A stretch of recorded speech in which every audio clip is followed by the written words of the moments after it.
नमस्कार दोस्तों। भारत एक ऐसी धरती है जहां इस मिट्टी से केवल वीर ही जन्म लेते हैं। हमारा देश में ऐसे ऐसे वीरों वीर सम्राट थे, उनका कहानी जितना बार सुनेंगे हमको और भी सुनने का मन करता है। ऐसे कुछ वीर राजा में से एक राजा धीराज महान प्रताप राजा के बारे में आज बात करने जा रहे हैं।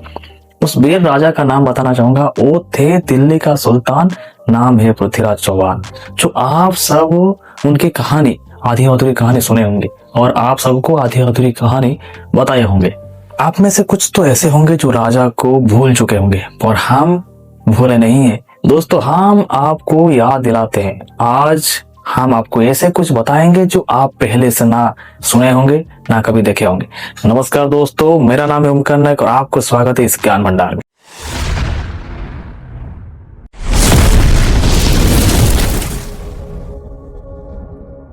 राजा पृथ्वीराज चौहान एक ऐसा वीर थे जो नाम और शौर्य बचपन से ही कमा लिए थे। उनका बुद्धि, कौशल, ताकत और राज्य का भार संभालना बहुत कम उम्र से सीख लिए थे। एक नाम और एक कहानी जिसे कुछ लोगों ने सिर्फ हार का रूप में सुने होंगे, लेकिन उनके जीत, उनके सोच और उनका विजन आज भी सारे हिंदुस्तान को चकित कर देता है, जो आज भी लोगों उन्हें भूल नहीं पा रहे। चलिए दोस्तों, उनकी कहानी शुरू करते अजमेर की पवन धरती से। महाराज पृथ्वीराज चौहान के जन्म 1167 से यानी 12th सेंचुरी के आसपास अजमेर में चौहान वंश के घर में एक बच्चा जन्म लेता है और उसका नाम रखा जाता है पृथ्वीराज। वो धीरे धीरे बड़ा होने के साथ ज्ञान अध्ययन करता है। ज्यादातर लोग नहीं जानते हैं पृथ्वीराज को 8 लैंग्वेज पता था, जैसे कि संस्कृत, अपभ्रंश, प्रकृति, राजस्थानी और कुछ तुर्की शब्द वेदी। इस लैंग्वेज के साथ साथ उनको शब्द वेदी बाण चलाना बहुत अच्छे से आता था। इसके साथ साथ खड़ग चलाना, धनुष चलाना और उसके साथ साथ भाला की चलाना बहुत अच्छे से उनको आता था। इनके साथ वो वेद और ग्रंथ भी अध्ययन किए थे। इनमें से एस्ट्रोनॉमी और मैथमेटिक्स का ज्ञान भी बहुत अच्छे से सीख लेते। बचपन में ही उन्होंने 3 बातें सीखे थे। पहला, राजधर्म, यानी प्रजा पहले है, प्रजा के पालन राजा का कर्तव्य होता है। दूसरा, क्षत्रिय धर्म, ताकत के बिना शांति नहीं है। अगर आपके पास ताकत नहीं है तो कोई भी तुमको हरा के जा सकता है। अगर तुम्हारे पास ताकत है, तुम शेर से भी लड़ने का साहस रखते हो। इस धर्म में शत्रु अगर पराजित होता है यानी हार जाता है तो उनको माफ किया जाता है। निरस्त्रों और हरा हुआ आदमी को दंड नहीं, माफ किया जाता था। तीसरे नंबर पे आता है मर्यादा, दुश्मन के विरुद्ध भी न्याय। अगर कोई अपना भूल को सुधारना चाहता है, उसको एक मौका यानी एक अवसर देना है। उनका मर्यादा का पालन होता है। और सुनी हुई बात नहीं, 9 साल की उम्र में पृथ्वीराज ने एक शेर को मार गिराया, बिना शस्त्र और बिना डरे हुए और बिना पीछे हटे। चलिए राजा पृथ्वीराज चौहान की फैमिली की बातें करते हैं। उनके पिता थे सोमेश्वर चौहान और माँ थे कर्पूरा देवी। जब पृथ्वीराज चौहान 12 साल की उम्र में थे तब उनका पिताजी का देहांत हो गया था और पृथ्वीराज चौहान को छोटी उम्र में गद्दी का भार संभालना पड़ा था। उन्होंने दिल्ली को एक मॉडर्न बनाने के लिए 32 एडमिनिस्ट्रेटिव रिफॉर्म किए थे। टैक्स को डिवाइडेड किए थे 3 कैटेगरी में, किसान पर कम टैक्स, व्यापारी पर मध्यम धरण टैक्स और रणनीति और सेना पर हाईएस्ट प्रायोरिटी के आधार पर किए थे। दिल्ली में वाटर मैनेजमेंट के सिस्टम बनाए। आज भी कुछ तालाब उनके ही जमीन के बने हुए हैं। He was not just a warrior, he was a system builder। कुछ लोग कहते हैं कि उनका एक बड़ी लव स्टोरी थी, पर असली कहानी स्ट्रैटेजी का है। संयोगिता कन्नाजू के राजा जयचंद की बेटी थी। संयोगिता बचपन से ही पृथ्वीराज चौहान की वीर कथा सुन के उनको प्यार कर बैठी थी, पर जयचंद इस प्रेम को स्वीकार नहीं कर रहा था क्योंकि पृथ्वीराज चौहान के ऊपर बहुत नफरत था, क्योंकि उनको हरा के दिल्ली के सम्राट बनने का सपना देख रहे थे जयचंद।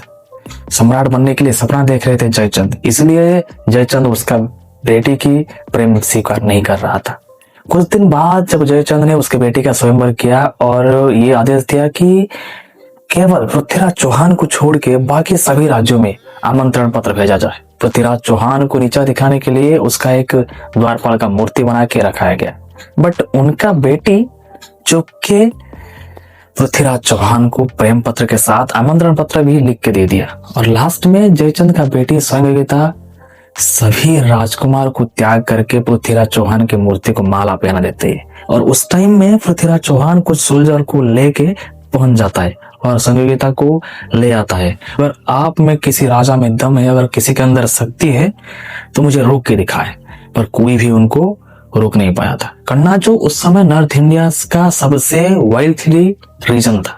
संयोगिता से विवाह का मतलब था दिल्ली और अजमेर, और कन्नाजो इंडिया का सबसे बड़ा लाइसेंस होगा। ये शादी सिर्फ प्रेम की नहीं, भारत को एक करने की रणनीति थी। और कुछ दिन बाद जब अपना लाइफ कुछ ठीक ठाक चल रहा था, तब एक विपत्ति काल बादल की तरह अंधेरा करके मार आया राजा के जीवन में। तो वो काल बादल था मोहम्मद गौरी।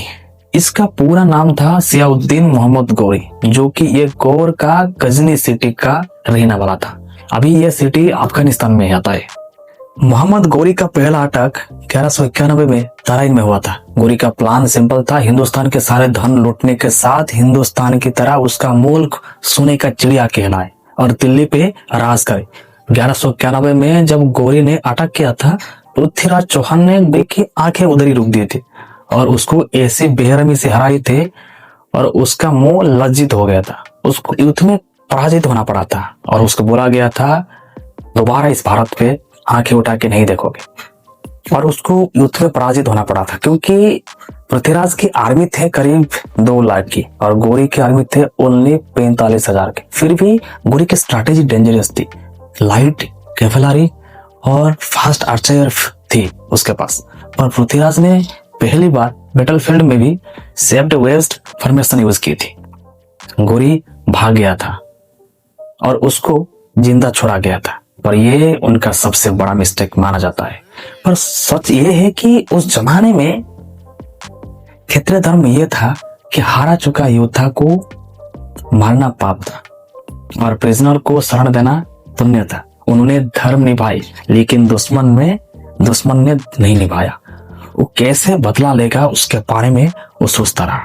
ऐसे कुछ सालों के बाद संयोगिता की पिताश्री जयचंद ने मोहम्मद गौरी के साथ हाथ मिलाया और वो बोला तुम कैसे भी करके पृथ्वीराज चौहान को हराओ, और तुम अगर हरा दिए सारे धन तुम्हारा होगा, राजगादी और राजमुकुट मेरा होगा। ये बोल के दोनों आपस में दोस्ती बना ली और मोहम्मद गौरी और जयचंद जैसी देश के गद्दार अपनी जमाई को मारने की गौरी के साथ दिया। गौरी वापस आया, इस बार मुस्लिम सुल्तानेज का ह्यूज लाइसेंस लेकर। फर्स्ट बैटल में हारा हुआ आदमी वो कभी बैठता नहीं है, उसका माइंड में चलता है कि मुझे युद्ध में हराया, मैं उसको कैसे भी हराऊंगा, ये सोचता है और उसका सेना का और बड़ी तगड़ी तैयारी करता है। ऐसे ही 17 बार युद्ध में पृथ्वीराज मोहम्मद गौरी को हराने के बावजूद भी गौरी ने पीछे नहीं हटा। बोलते हैं कुत्ते की पूंछ जैसे होता है, कभी सीधा नहीं हो सकता। ऐसे ही मोहम्मद गौरी कुछ ऐसा था, कभी पीछे नहीं हटता। पर इस बार बैटलफील्ड में एक छुपा हुआ ट्रिक था, हॉर्स आर्चर सर्कल फॉर्मेशन, जैसे तुगलमा ट्रिक बोलते हैं। मुगलों ने यूज करते थे ऐसे ट्रिक, भारत इस फेमिलियर में नहीं था। ये रणनीति का मतलब है ये लोग सीधे अटैक नहीं करते, वो छुप के अटैक करते हैं और छुपा हुआ ट्रिक चलाते हैं। तुगलमा टटिक के तरह, जैसे हम बोलते हैं कि हॉर्स आर्चर सर्कल फॉर्मेशन, जिसका मतलब है घोड़ा और धनुर्धारी की एक सर्कल फॉर्मेशन में। तुगलमा एक ऐसी चाल है जिसमें मुगलों घुड़सवार दुश्मन के इर्द गिर्द घूमते हैं, बिल्कुल एक घूमने वाला चक्री की तरह, और घूमते घूमते सबसे पहले मुगलों सामने से अटैक करते हैं, लेकिन सिर्फ थोड़ा सा, बस इतना कि दुश्मन गुस्सा हो जाए, फिर वो वापस पीछे चले जाते हैं, फिर वो भागने लगते हैं। दुश्मन सोचता है कि अरे ये भाग रहा है, इसको पकड़ो, चलो मारो, ऐसे सोच के वो आगे चलता है, उनका पीछा करता है। जैसे ही दुश्मन आगे निकलता है, मुगलों साइड से एंड पीछे से गोल सर्कल बना लेते हैं। अब दुश्मन को समझ ही नहीं आता कि तीर किस डायरेक्शन से आ रहा है। बैठे घोड़ा पर बैठकर सर्कल में घूमना, हर तरफ से अटैक करना दुश्मन को कंफ्यूज कर देता है और कंफ्यूज करके ट्रैप में फंसा देता है। और सबसे डेंजरस बात यह है कि इसी तरह मोहम्मद गौरी ने रात को अटैक किया था, जो उस टाइम भारत में अधर्म माना जाता है। पृथ्वीराज प्रॉपर तैयारी नहीं थे, फिर भी वो युद्ध लड़े, बट लास्ट में धोखे से और अन्याय से हार गए। और एक फैक्ट जो बहुत कम लोग जानते हैं, पृथ्वीराज को गौरी ने तुरंत नहीं मारा, पृथ्वीराज चौहान को गजनी ले जाया गया था, क्योंकि गौरी को उनके विजन से डर था। मोहम्मद गौरी ने कहा, तुम्हारी आंखों ने मुझे बहुत बार हराया और तुम्हारे भारतवर्ष ने मुझे बहुत बार हारना चुका, ये साम्राज्य मेरा है, तुम आंखें नीचे करके बात करो। और वीर पृथ्वीराज चौहान ने बोला, हम राजपूत है गौरी, हमारी आंखें दुश्मन के सामने कभी नहीं झुकते, हमारी आंखें अगर झुकते हैं मृत्यु के बाद। और ये सुन के गौरी गुस्सा हो गया और आदेश दिया कि पृथ्वीराज चौहान की आंखें निकाल दिया जाए और उनको कारागार में बंदी किया जाए। बोलते हैं अंधेरे में भी रोशनी देने के लिए भगवान किसी न किसी रूप में किसी को भेजते हैं। इसी तरह उनके साथ देने के लिए उनका मित्र चंद्रवर्धन, जो कि राजस्थान के रहने वाला था, वो राजस्थान से सीधा गजनी आया जब उनकी परेशानी यानी कारागार में उनके साथ देने के लिए।